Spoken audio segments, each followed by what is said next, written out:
আসসালামু আলাইকুম। এটিএন বাংলা সংবাদে সবাইকে স্বাগত জানাচ্ছি। তানিয়া ইসলাম রাত্রি। বাংলাদেশের অন্তর্বর্তীকালীন সরকারের সংস্কার কার্যক্রমে ঘনিষ্ঠভাবে পাশে থাকবে বিশ্বব্যাংক। সংস্থাটি জানিয়েছে, অর্থনৈতিক সংস্কার, ডিজিটালাইজেশন, তারল্য, ঘাটতি মোকাবেলা সহ বিভিন্ন খাতে ডক্টর ইউনূসের সরকারকে $3.5 বিলিয়ন সহায়তা দেবে তারা। বিশ্বব্যাংকের প্রেসিডেন্ট অজয় বঙ্গ বুধবার নিউ ইয়র্কের সাক্ষাৎ শেষে ডক্টর ইউনূসকে এই প্রতিশ্রুতি দেন। প্রধান উপদেষ্টার প্রেস উইং এই তথ্য জানিয়েছে। এদিকে দক্ষিণ এশিয়ায় আঞ্চলিক সহযোগিতার সবচেয়ে প্ল্যাটফর্ম হিসাবে পরিচিত সার্ক পুনরুজ্জীবনে পাকিস্তানের সহায়তা চেয়েছে ডক্টর ইউনূস। জাতিসংঘ সাধারণ পরিষদের অধিবেশনের ফাঁকে গতকাল পাকিস্তানের প্রধানমন্ত্রী শেহবাজ শরীফের সাথে আলোচনাকালে একথা জানান তিনি। সাক্ষাৎকালে দুই নেতা দ্বিপাক্ষিক সহযোগিতা পুনরুজ্জীবনের উপরও গুরুত্বারোপ করেন। শেহবাজ শরীফ বলেন, বাংলাদেশ ও পাকিস্তানের মধ্যে বহুপক্ষীয় সহযোগিতা বাড়াতে উভয় দেশের পারস্পরিক সম্পর্কের মধ্যে একটি নতুন অধ্যায় খুলতে হবে, যা এখন খুবই জরুরি।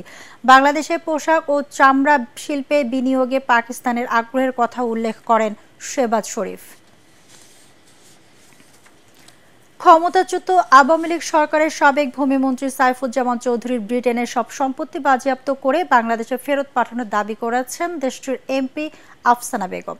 মঙ্গলবার ন্যাশনাল ক্রাইম এজেন্সির ডিরেক্টর জেনারেল গ্রেম বিগারকে লেখা এক চিঠিতে তিনি জানতে চেয়েছেন, সাইফুজ্জামান চৌধুরীর সম্পদগুলোর বিষয়ে ব্রিটিশ অপরাধ সংস্থা কী ব্যবস্থা নিচ্ছে। আফসানা বেগম মনে করেন, বাংলাদেশের সাবেক মন্ত্রীর এসব সম্পত্তি দুর্নীতি ও অর্থনৈতিক অপরাধের সঙ্গে জড়িত। চিঠিতে তিনি আরও বলেন, বাংলাদেশের সাম্প্রতিক ছাত্র জনতার গণ অভ্যুত্থানের নিরাপত্তা বাহিনীর দমন পীড়নে অনেক মানুষ নিহত হন।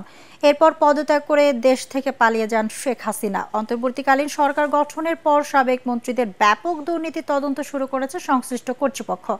আল জাজিরা টেলিভিশনে সম্প্রতি সাইফুজ্জামান চৌধুরীকে নিয়ে একটি অনুসন্ধানী প্রতিবেদন প্রকাশ করে। তাতে বলা হয়, যুক্তরাজ্যে বাংলাদেশের সাবেক এই মন্ত্রীর প্রায় ৩০০টি বাড়ি রয়েছে, যার দাম প্রায় $4,500 কোটি টাকা। মৌসুমী বায়ু ও বঙ্গোপসাগরের লঘুচাপের প্রভাবে আজও ঢাকায় সকাল থেকে গুঁড়ি গুঁড়ি বৃষ্টি পড়ছে। এতে স্কুল, কলেজ শিক্ষার্থী সহ বিভিন্ন শ্রেণী পেশার কর্মজীবীরা ভোগান্তিতে পড়েন। আবহাওয়া অফিস জানিয়েছে, সারাদিন থেমে বৃষ্টি ঝরার সম্ভাবনা রয়েছে। সন্ধ্যার পর পরিস্থিতির কিছুটা উন্নতি হতে পারে। লঘুচাপের কারণে গতকাল থেকে ঢাকায় থেমে থেমে বৃষ্টি হচ্ছে। খেলার খবর।